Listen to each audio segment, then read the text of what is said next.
안녕하세요. 백두산 금융연구소의 백두산입니다. 11월 3일 월요일 오후 4시 16분입니다.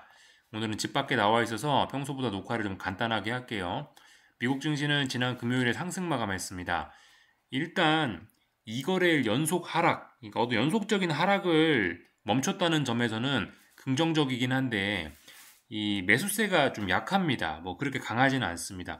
물론 상승 종목도 좀 많이 됐긴 했습니다만은 네, 사실상 지난 금요일 미국 증시의 상승의 주요 원인은 아마존의 급등이 좀 예, 네, 아마존의 급등이지 않나 싶습니다. 아마존이 긍정적인 호실적을 발표하면서 시장 지수를 좀 방어한 그런 느낌이 좀 더 큰 것 같아요. 공격적으로 막 시장을 끌고 올라갔다라기보다는 네. 그래서 아무튼 시장 흐름이 막 그렇게 강하지는 못한 상황입니다.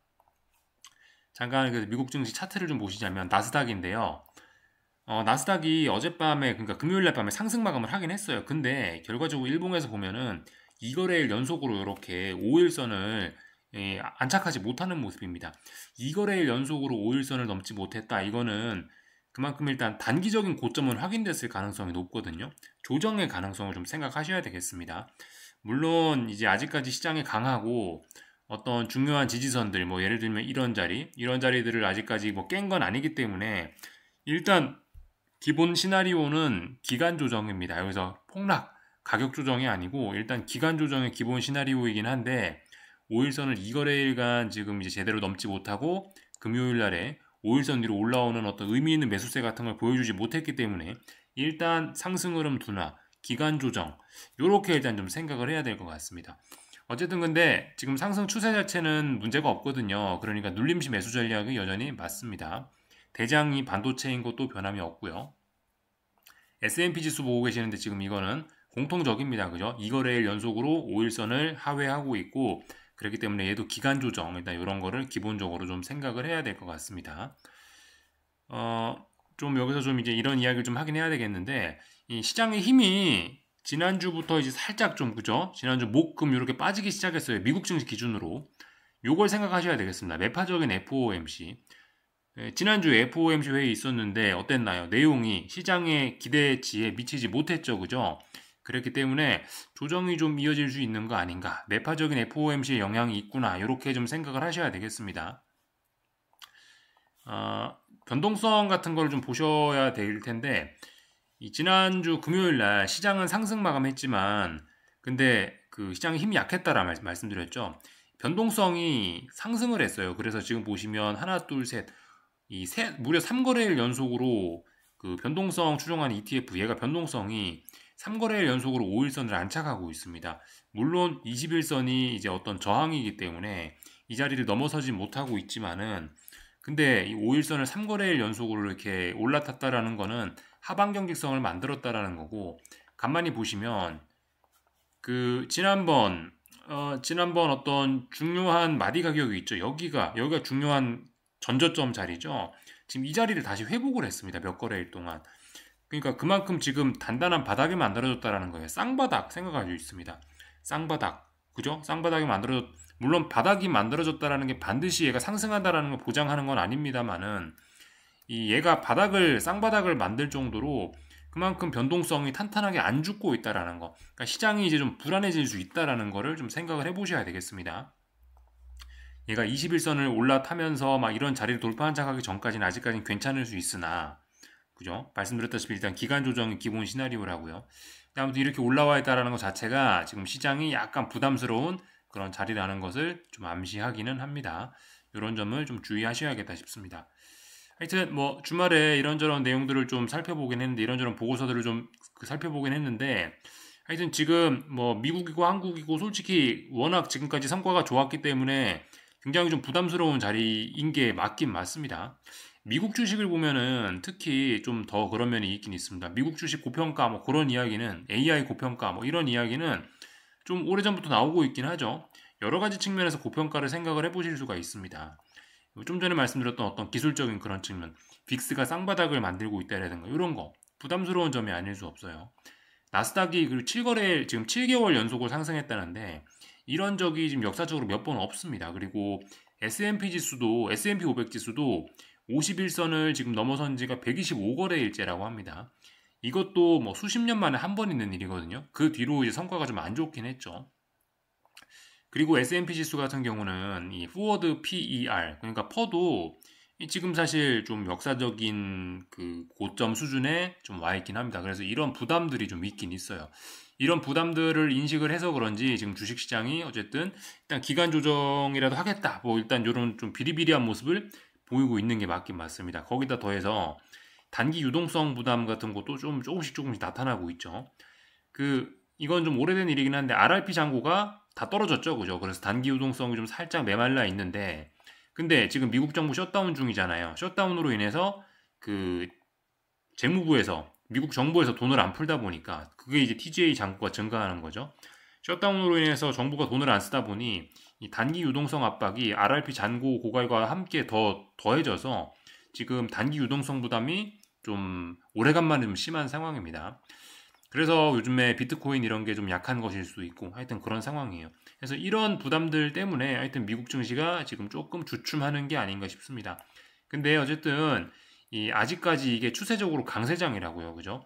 여전히 미국 증시가 올라야 되는 그런 긍정적인 면들도 찾아보면 많이 있는 때이긴 합니다. 뭐 예를 들면 계절적 요인. 이제 11월이죠. 그죠? 11월이 이렇게 좋은 달이라고 합니다. 1년 중 세 번째로 성과가 좋은 달이라고 해요. 그리고 지금까지 그 실적 발표한 기업들 중에 64%가 어닝 서프라이즈라고 합니다. 기업의 실적들도 잘 나오고 있으면 사실 주식시장에 빠지기는 좀 부담스러울 수 있겠죠. 그죠?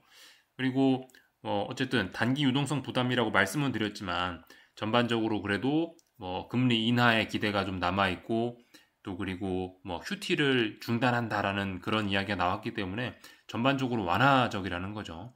그러니까 일단은 그 좀 전반적으로 긍정적으로 일단 보는 게 맞을 것 같아요. 왜냐하면 그 상승 추세이기도 하고 그러니까 상승 추세인데다가 긍정적인 면들도 여전히 많이 있으니 일단 긍정적으로 보긴 보시되 이런 부담들 때문에 조정이 나타날 수 있다라는 생각 정도는 좀 하실 수 있겠습니다. 조정이 나타나면 어떻게 해야 되죠? 긍정적인 면이 있고 그렇기 때문에 눌림시 매수가 정석적인 전략이 되겠죠. 한국 증시는 근데 미국 증시와 좀 다릅니다. 뭐 미국 주식 고평가 논란 어떤 뭐 고평가 부담이라고 제가 지금 이렇게 써놨죠. 한국 주식은 이 워낙 그동안 저평가에 시달렸기 때문에 이 정도 올랐다 하더라도 이제서야 뭐 좀 적정한 가격 혹은 적정한 가격보다 조금 비싼 정도가 됐더라고요. 이제 뭐 예를 들어 펄을 기준으로 PER을 기준으로 보면요.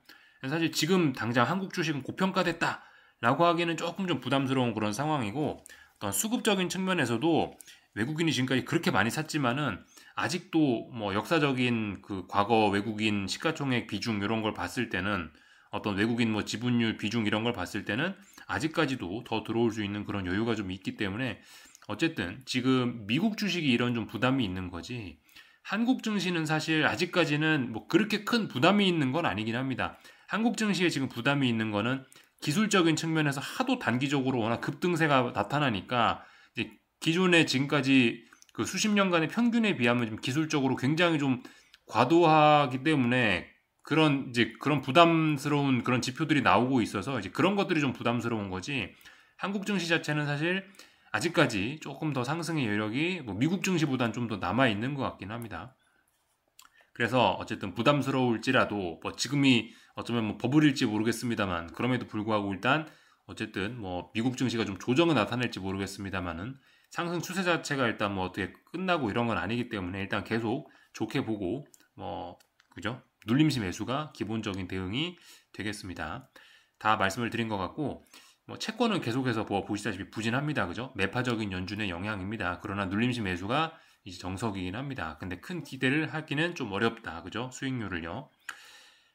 그리고 달러 강세로 이제 슬슬 전환이 되려고 하는 것 같습니다. 예, 보시다시피 특정한 자리를 못 넘고 있고 고점이 낮아지고 있는 모습을 보면은 이제 지금 보시는 건 유로화거든요. 이제 달러 강세가 좀 본격적으로 좀 나타나는 게 아닌가 싶습니다. 다만 지금은 보다 객관적으로 보면 이렇게 박스권이긴 한데 달러 강세로 장차 전환될 가능성이 좀 있어 보인다. 재료도 있잖아요. 매파적인 연준. 그죠? 그런 거 생각하면은 이제 달러 강세가 좀 나타나려는 게 아닌가 생각해 봐야 될 것 같습니다. 다 본 것 같고요. 어, 금값인데 금요일 날 밤에 5일선이 올라탔어요. 하루 정도 올라탔습니다. 오늘 밤 한 번 더 이렇게 올라타면은 예, 완전히 조정 끝나고 다시 올라간다라고 이렇게 보시면 되겠죠, 그죠? 하여튼 금값이 이렇게 계속 위로 올라간다 이렇게 우상향하는 거는 그 지금 주식시장 상승의 이유가 뭐라 말씀드렸죠? 반도체 랠리와 또 그리고 현금 가치를 지키기 위한 그런 몸부림에서 지금 주식이 올라간다라 말씀드렸는데 이 어쨌든 금이 이렇게 올라간다는 것보다 현금 가치에 대한 우려가 남아 있다라는 거니까 아무튼 금이 올라간다라면 지금은 주식시장도 좀 긍정적인 영향을 받을 가능성이 좀 계속 높을 것 같습니다. 평상시라면 금과 주식이 뭐 약간 별개로 약간 반대로 움직입니다만은 지금은 금과 주식이 현금의 어떤 그 현금 가치를 지키는 수단으로서 이 비슷한 역할을 하고 있기 때문에 둘이 같이 움직일 가능성이 좀 있습니다. 다 본 것 같고요. 뭐 나머지는 특별한 거 없는 것 같습니다. 전반적인 내용들 봤고 한국 증시는 오늘 급등했네요, 그죠? 예. 오늘도 반도체였습니다. 결과적으로 그 코스피를 좀 잠깐 보시자면은 삼성전자, 하이닉스 이렇게 하이닉스가 10% 넘게 올라가면서 그죠? 반도체가 계속해서 주도했습니다. 뭐 다른 업종들도 그렇다고 지금 딱히 뭐 나쁘지 않아요. 계속해서 뭐 올라가는 그런 상황이고 말씀드렸다시피 뭐 이렇게 올랐다 한들 퍼 기준으로 보면은 뭐 사실 이제서야 뭐 적정 평가 약간 비싸다 이 정도 평가를 좀 받는 거라서 어쨌든 뭐 좀 더 여력이 있긴 있습니다. 참고로 하이닉스 같은 거는 오늘 이제 55만 원에서 지금 62만 원이 됐는데 오늘 막 10% 올라가면서 말씀드렸다시피 그죠? 한국 주식이 보통 그렇더라고요. 한 50만 원에서 55만 원 사이가 한번 고비입니다. 그리고 그 자리를 문제없이 넘어가면은 이제 70에서 한 75만 원 정도 선에서 한번 고비를 만나요. 그리고 한 75만 원대를 이제 잘 넘어가고 나면은 이제 100만 원대에 도전합니다. 100만 원대를 잘 넘어가면 125만 원. 그죠?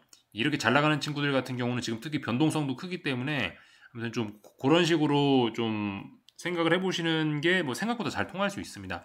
한국 증시의 그 보편적인 것까지는 아닐 수 있는데 이 보통 지금까지 대형주들의 특징을 보면은 그렇긴 하더라고요.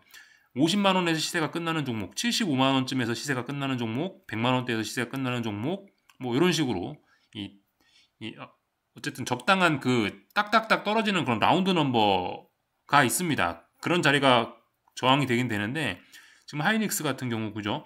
물론 이런 얘기 전에도 뭐 드리긴 했을 텐데 50만 원대에서 그냥 문제없이 넘어가다 보니까 변동성도 크다 보니까 솔직히 지금 같은 상황에 70만 원 가는 거 이상하게 보이진 않죠, 그죠? 네. 하여튼 이렇게 약간 슈팅까지 걸려있고 비이성적인 추격 이런 것까지 좀 더해지는 것 같은데 이런 상황에서 어쨌든 그 뭐 지금 뭐 70만 원, 75만 원 뭐 그런 이야기는 이건 뭐 어떤 뭐 제가 목표치를 뭐 정해드리는 차원에서 말씀드린 건 아니고 아무튼 그 정도 대에서 고점이 나오는 경우가 많더라. 일단은 들고 계신 분들을 위해서 이제 가볍게 그냥 드리는 이야기인 거고 뭐 70만 원, 75만 원이 꼭지니까 이제 거기서 하방 베팅을 한다. 그런 생각은 하시면 안 되겠습니다. 지금 뭐 50만 원, 70만 원, 뭐 100만 원 이런 이야기를 한 거는 기존에 이제 들고 계시는 기존 주주분들이 이 정도 대에서 현금 비중을 조금씩 확보하면 좋다. 조금씩 기존에 들고 있던 주식을 비중 축소하면 좋다. 이 정도 차원에서 드리는 이야기인 거지. 거기서 하방 베팅하라는 이야기는 아니에요.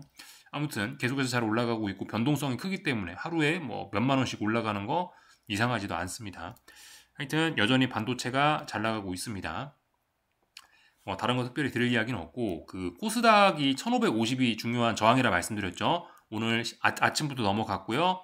본격적으로 돌파 한착했으니까 사실 아직은 신고가 랠리는 아닙니다. 그죠? 그렇지만 사실상 이제 신고가 랠리에 해당하는 뭐 이제 그런 가격대로 왔다라고 보시면 되겠습니다. 이 위쪽에는 이제 코스닥 시장도 별로 저항이 없어요. 물론 여기가 역사적인 고점은 1700대긴 한데 이제 그까지는 별로 이제 의미 있는 저항이 없습니다. 그래서 코스닥도 레벨업 됐고 이 정도면 사실상 이제 신고가라고 봐줘도 뭐 특별히 뭐 문제는 없다라고 봅니다. 그래서 코스닥도 레벨업 되면서 이제 좀 이 코스닥의 시대가 좀 올 수 있다. 그래서 코스닥을 좀 뭐 주목하자 이런 이야기를 드리고 있고요.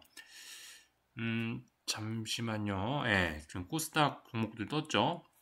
안 눌렀는데 이게 하여튼 코스닥에서 오늘 보시면